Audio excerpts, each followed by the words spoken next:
E um assunto que está mexendo com boa parte dos brasileiros, o Exame Nacional do Ensino Médio, o Enem, que será realizado em todo o Brasil nos dias 22 e 23 de outubro. As provas serão aplicadas a 5.300.000 pessoas.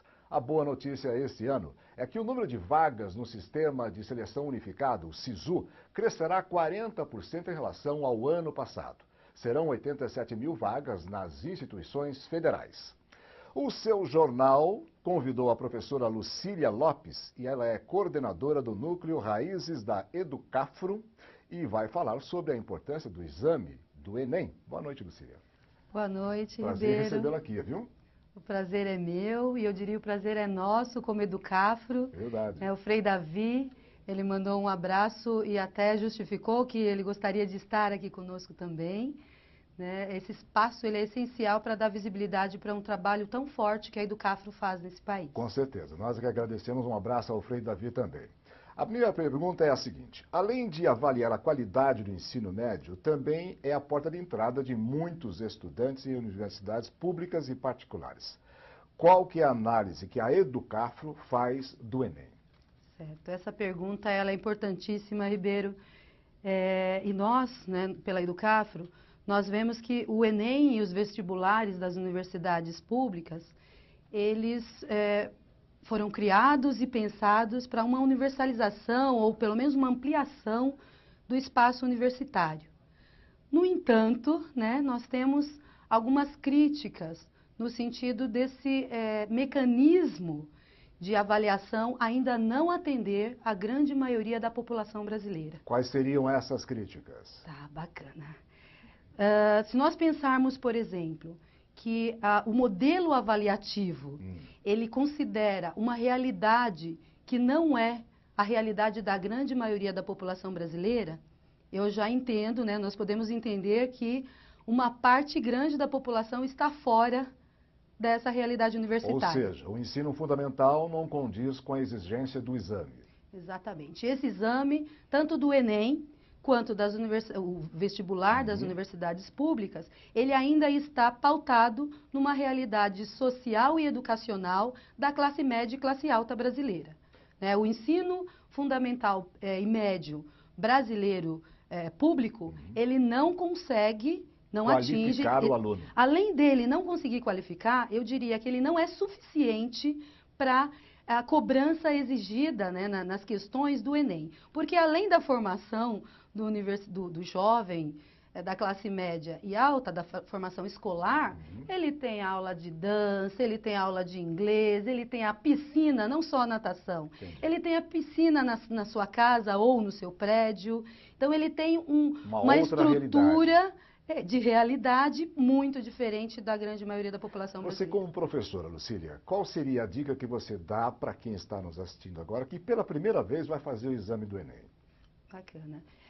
Que olhe, acompanhe no site, tanto do Enem quanto do INEP, o passo a passo do Enem para poder chegar nisso. Então, primeiro confirmar o cartão, eu recebi o cartão de... Nós temos inclusive algumas imagens aqui. Bacana, olha que bacana. Então acompanhe lá. Número 1, cartão de confirmação. Você vai ver lá toda a sua identificação, endereço, número de RG. Recebeu isso? Não recebeu? Tem o site. Entra no site. Número 2, o que tem lá na referência do número 2? Você precisa chegar no horário ou antes do horário, porque os portões fecham antes da prova iniciar. Então chega uma hora antes no local. Verifica, inclusive um dia antes, onde será essa prova, onde foi indicado o lugar que você realizará a prova.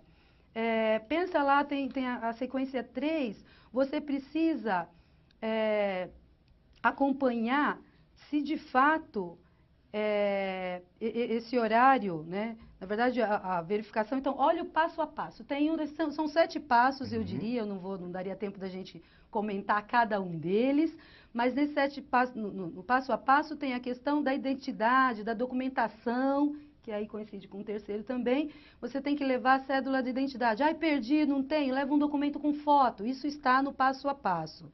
A questão também do caneta, exige-se um modelo de caneta, não dá para levar a caneta vermelhinha, fechada. Então, olha lá, tem a dica no site do Enem e do INEP, que você deve atentar a isso. Então, imprime, entra no site, imprime. Entendi. Inclusive, o site da Educafro está com o passo a passo. Verdade. Né?